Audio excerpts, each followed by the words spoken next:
Tandis qu'Elliot est envoyé en détention dans l'attente de son procès, Eve est bouleversée de découvrir que Virgile ait pu agir dans son dos. Quant à Julien, sa volonté de sauver Elle Cosmétiques n'est pas sans conséquence pour sa famille. Attention, les paragraphes qui suivent contiennent des spoilers sur les prochains épisodes diffusés cette semaine sur France 2. Virgile face aux conséquences sévères en visite à Elliot au parloir. Il lui avoue tout, et lui assure s'être fait piéger par Virgile. Son beau-père aurait voulu le punir pour ce qu'il a fait à la paillote. Il met en garde sa mère sur le vrai visage de son compagnon, qui a employé de véritables méthodes de truand pour le piéger. Eve se sent trahie par Virgile. Il aurait dû aller la voir avant de dénoncer son fils à la police. Elle ne sait plus qui il est, et décide de le quitter. Virgile est déchiré par leur séparation, mais reste convaincu qu'Elliot est dangereux. Il n'a fait que protéger sa famille en l'envoyant derrière les barreaux. Lorsqu'elle apprend leur rupture, Lucille tente d'expliquer à Eve qu'Elliot la terrorisait. Sans Virgile, il aurait continué de s'en prendre à elle. De son côté, le père d'Elliot refuse tout d'abord d'Hyder son fils pour ne pas compromettre sa carrière, mais lorsqu'il apprend l'implication de Virgile, il est déterminé à tout mettre sur le dos du patron de la paillote, et à faire sortir son fils de prison au plus vite. Julien face au poids familial associé d'Elisabeth Bastide ne comprend pas pourquoi elle a cédé la direction de Elle Cosmétiques à Julien, quand le projet était de liquider la société pour revendre le terrain à bon prix. Cela représenterait une perte financière énorme pour Ochi. De leur côté, les employés sont dubitatifs quant à la prise de poste de Julien, et ne lui font pas confiance. Il tente de rémotiver les troupes et leur promet de sauver leurs emplois, mais il a du pain sur la planche. En quête d'un point de vue extérieur sur les produits et la marque, il demande son avis à Claire.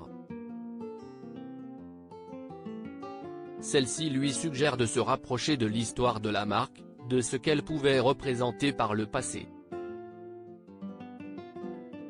Elle est impressionnée par le fait qu'ils se battent pour sauver l'entreprise.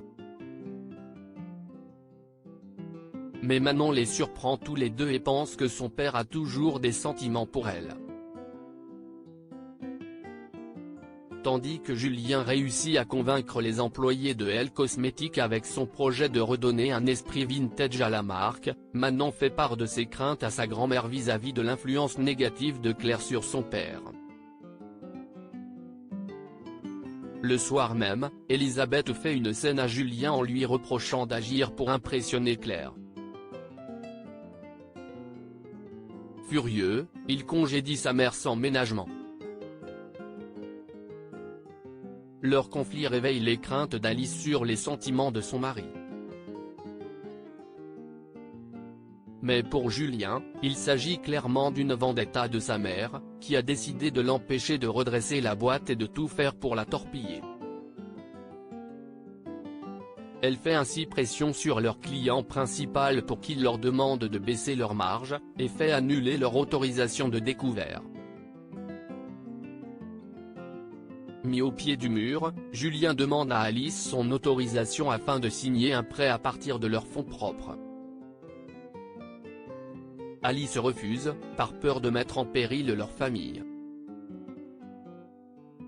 À bout de nerfs, Julien se met à reprocher à Alice de vouloir le contrôler à tout prix, au même titre que sa mère. Il commence à perdre pied. Chez Elle Cosmétiques, Henrik discute avec Bilal des plans de Julien pour sauver la boîte. Le premier a du mal à y croire, tandis que le second le pense sincère dans sa volonté de sauver la société. Mais lorsqu'Henrik apprend, par l'intermédiaire d'Inès et de Théo, qu'ils viennent de perdre leur plus gros client, il a bien l'intention de ne pas se laisser licencier sans agir. Une seconde chance pour Théo. Inès n'a toujours pas pardonné à Théo d'avoir enfermé Léa dans la caravane pendant leur excursion, convaincue qu'il est fautif. Elle l'évite donc soigneusement, et refuse de croire Léa lorsqu'elle lui dit que c'est Dylan qui a fait le coup.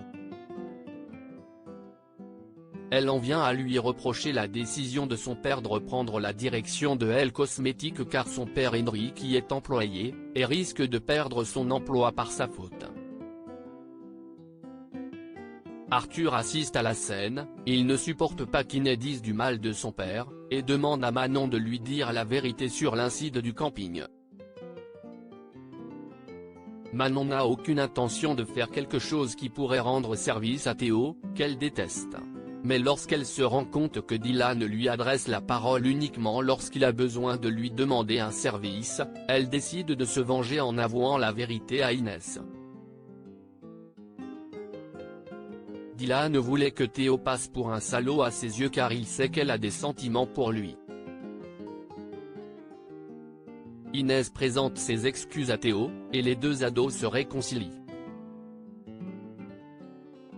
Arthur incite alors Théo à saisir sa chance avec Inès.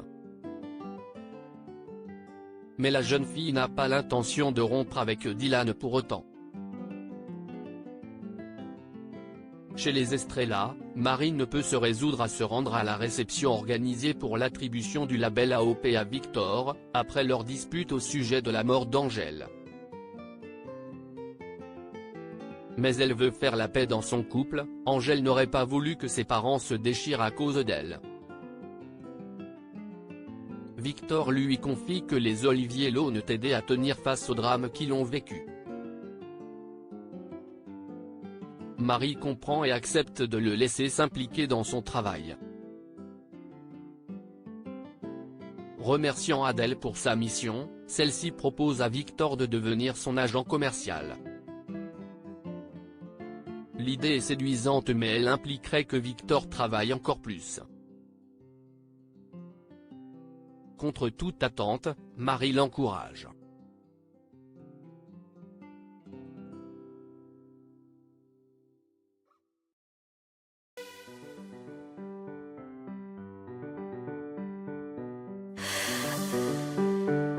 나